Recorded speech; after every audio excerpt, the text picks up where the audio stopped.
Buddhists pray. The Hindus pray. The Muslims pray.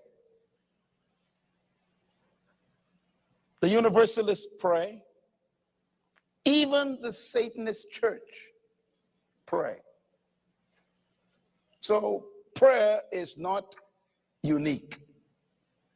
Prayer is not unique to the church or religious people who are called Christians. In many cases, many religions pray more than Christian people. Now, whether they get answers is another question, but they pray more. I'm sure you are aware, you know that religions like the Hindus, they would pray for hours. The Buddhists would meditate for hours and practice meditation for hours, and they would be trying to become one with the universe. And this meditative prayer, they can be sitting out with their legs crossed, praying and meditating for days. And the Muslims pray at least 3 times a day. Wherever they are, they spread their rug on the ground and they face toward the east, where Mecca is, and they pray. Most Christians don't pray that much. So prayer is not the issue. Everybody does it. Of course, questions to come up in your mind. Who are you praying to? What are you praying? And whether your prayer will be heard or whether it's being heard at all. These are questions that are out there. Christ himself told the Pharisees, you pray and you think that you might be heard because of your much speaking. He was talking to these Judaism leaders who were praying to Jehovah, the God you serve. But he says, you think you will be heard because you pray these long prayers. In other words, you can even be a believer in Jehovah and still not get your prayers answered. So it's not just the Muslim and the Buddhist and the Hindu and Confucius and all the others. Even the saints called the Christians could be praying and not get any answers, because he said your much speaking doesn't guarantee answers to prayer. And again, we learn in this consecration that prayer has very little to do with how long you pray. Big words don't impress God. So prayer is common. Point number 2, prayer is not an option for us. It is a necessity. God didn't leave prayer up to a decision that you make. He made it a command. Prayer is a command. You shall pray, God says. When you don't pray, you are disobedient. So you are about to enter into an experience that's going to make God very pleased with you. And when you bring pleasure to God, he then delivers what he promised. So prayer is a command. It's a law. It's a command. That leads me to point number 3.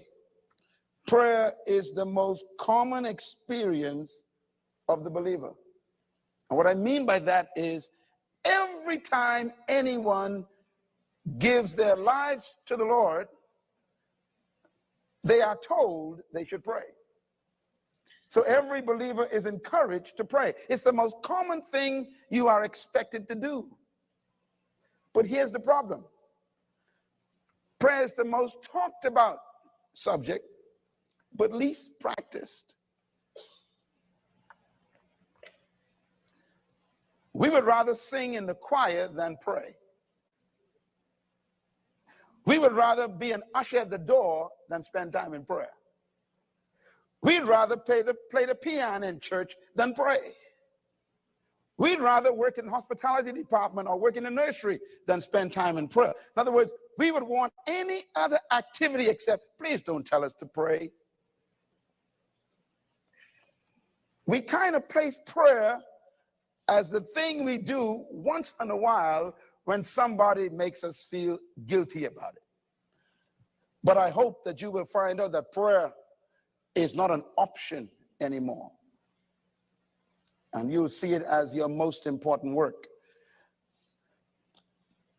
Why don't people pray? Here's my answer. Because of results. They don't get results. I was brought up in a religious environment just like you, and I always question this. Why is it that on Sunday mornings, for those of you who worship on Sundays, the church building is packed with people? And if you are a Sabbath worshiper, on Saturday mornings, the church building is filled with people. And if you are a Muslim, you would find that during the worship times, everybody is in the mosque. But there's a problem, I notice. During the prayer meeting night, everybody gone. And the only people that attend the prayer meeting are some old women who ain't got nothing to do. We call them intercessors.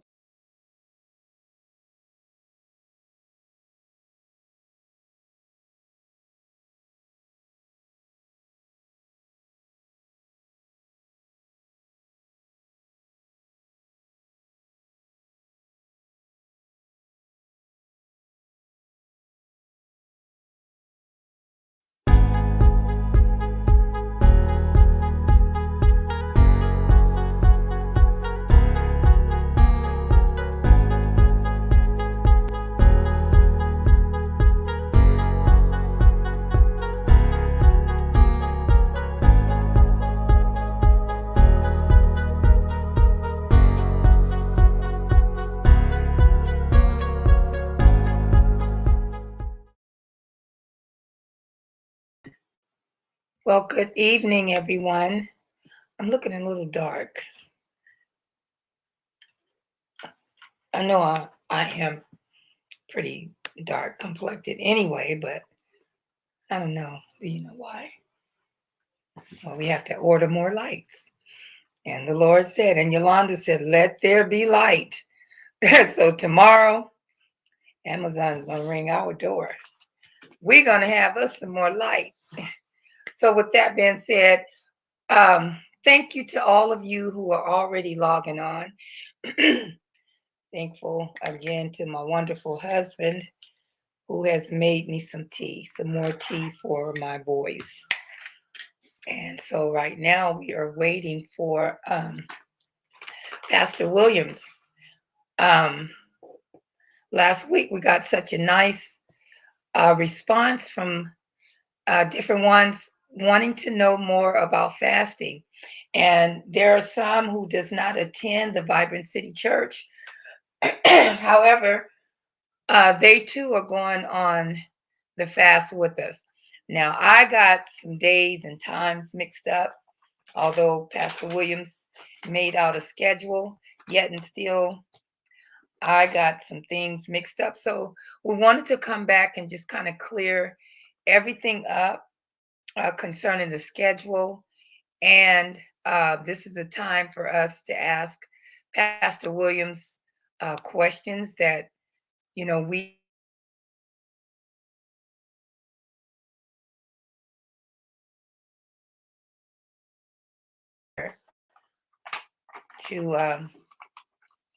to discuss the importance of fasting.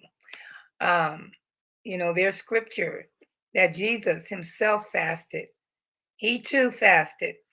So, we have no excuse. I have no excuse. So I'm just here just to get what I can and to do more in the year of 2022. And I know the calling that I have on my life, it is going to require more fasting and prayer and praying. Even concerning my health, it is going to require me to fast more and to pray. And so this is why we're here. And again, thank you for joining in. Will you please share the video? Will you please help us get this word out? They say sharing is caring. I mean, yeah, it is, but I am just asking you if you find the video inspiring, or maybe you want to share it to your friends or your family. Please do so. Please do so at this time. And again, we are waiting on the renowned Pastor Darlene Lynn Williams of the Vibrant City Church. And we're hoping that she will soon log on. Sometimes she has a problem logging on with her computer. And so this is what I'm thinking. This is why she's probably not logged on yet. So we will wait. I hope you have all had a wonderful Sunday. Um, I did. I didn't make it to church this morning. Wasn't feeling that well, and so I just rested all day. Something that I needed.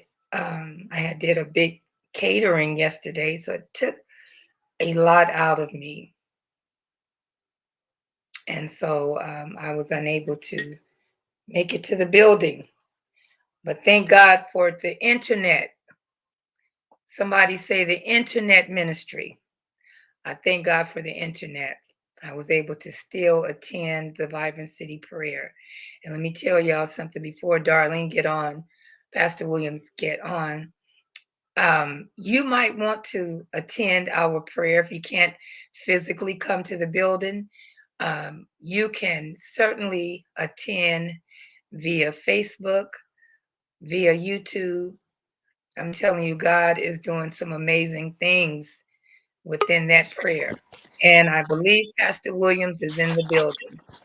Am I right? Is that the renowned Pastor Darlene L. Williams, who have just made it in? What state, what country, what city are you flying in from, Pastor Williams? Let the people know. Let the people know. From the great city of Bakersfield, All California. right. All right. We are Bakersfield. glad you are in the building. Yes, I was having some difficulty trying to get on, and I'm on my phone, so it's looking a little dark. So anyway, we'll do what we can do. Yeah, that's what I was saying, is that tonight after the live, I'm going to order some more light from Amazon. I was saying Jesus not only said let there be light, but Yolanda is saying let there be light. So Amazon is going to drop me off some light next week. That's awesome. Yeah. They're going to bring me I mean, some if light. I could get on the computer, I mean, the lighting is really good on my computer. I don't know why you can't see me. It's showing everything, but Mhm. um, somehow you can't get me. Um, Well, you look good. okay. Yeah, you're fine. You're fine. All right. Thank you. Well, I was telling the people that we got such a large response from last week with you discussing the importance and the benefits of fasting.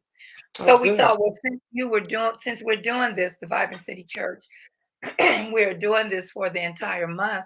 Why not we just just talk, go off the entire schedule that you have for the Vibrant City Church, and you can answer the questions that some may have and concerns and just whatever. All right. Well, you saying that I have everything except my schedule in front of me. Mhm. So Would you like to go just and give get it? me Or if you give me just a minute, let me go and get it, and I'll come right back. I'm sorry okay. about that.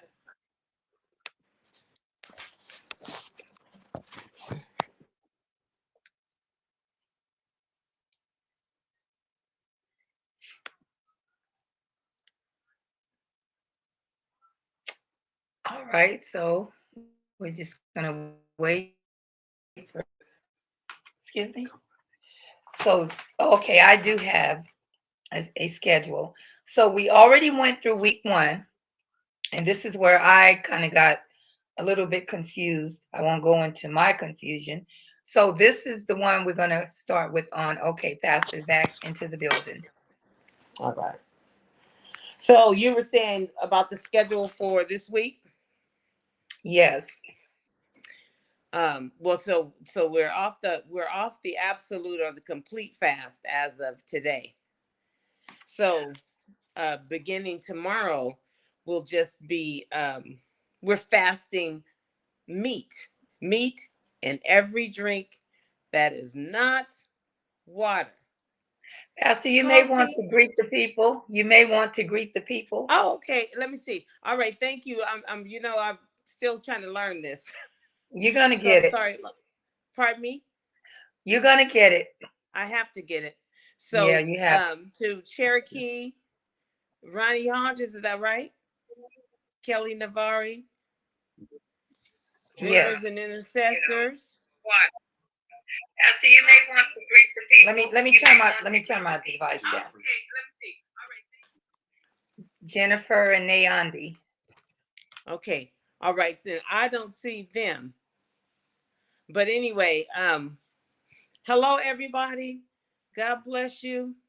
Glad you're on tonight. I'm glad you took the time out of your schedules to join in with us to discuss the importance of fasting. I've really been enjoying myself on this fast.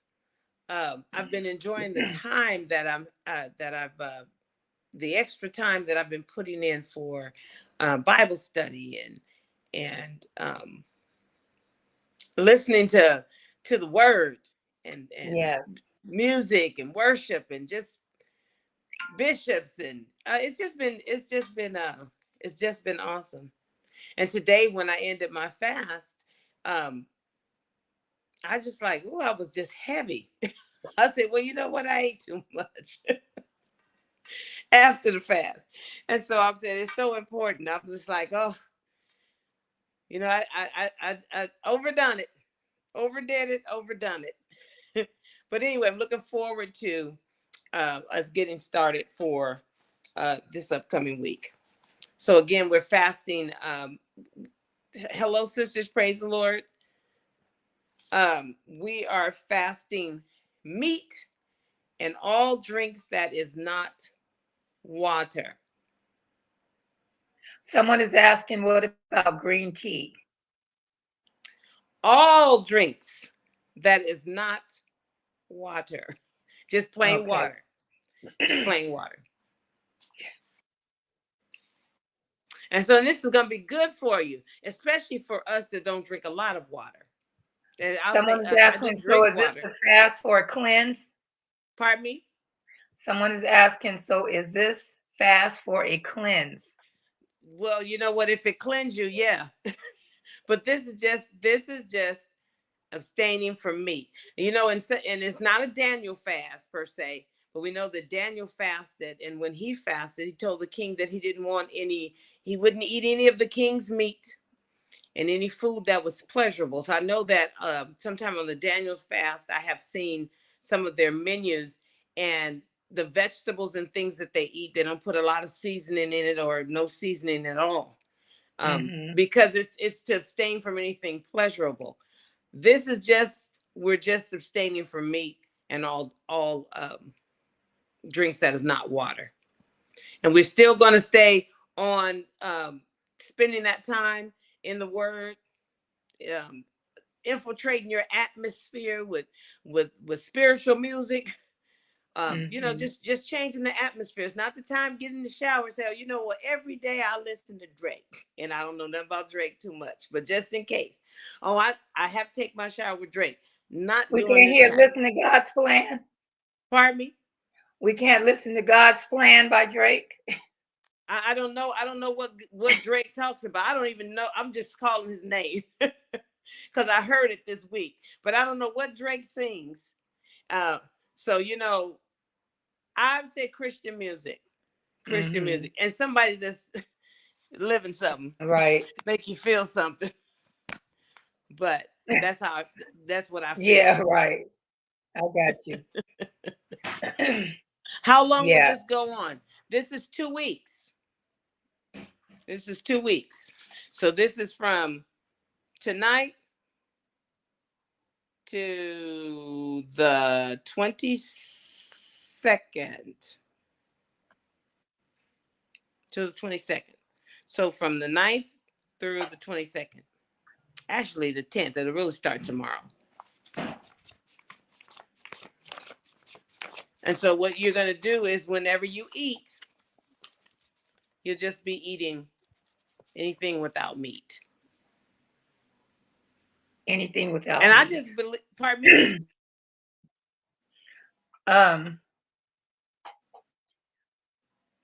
Can we have, oh, okay, someone is asking, can we have fruit? Yes. Yes. Oh, you can't have fruit? Yeah, you can have fruit. Yeah. Okay. Yeah. And then, you know what I was thinking, because my husband, he was saying, like, when I said, okay, we're not gonna have meat, and we're not gonna drink anything with we're just gonna have water. And he's like, oh, I already don't eat meat, so it's like that's easy for him. So I'm thinking, let me see if I can find something else that wouldn't be so easy for him to make it feel like he was really, eliminating something. But if you don't eat meat, you'll find out though. If you stick with this, you'll know you're missing something. Even if you're a vegetable eater, you're still gonna know you're missing something. Again, abstain from a lot of TV. Just different kinds of movies and things. You want to feed your spirit. You want to feed your spirit with the word, your atmosphere with the presence of God as much as you can.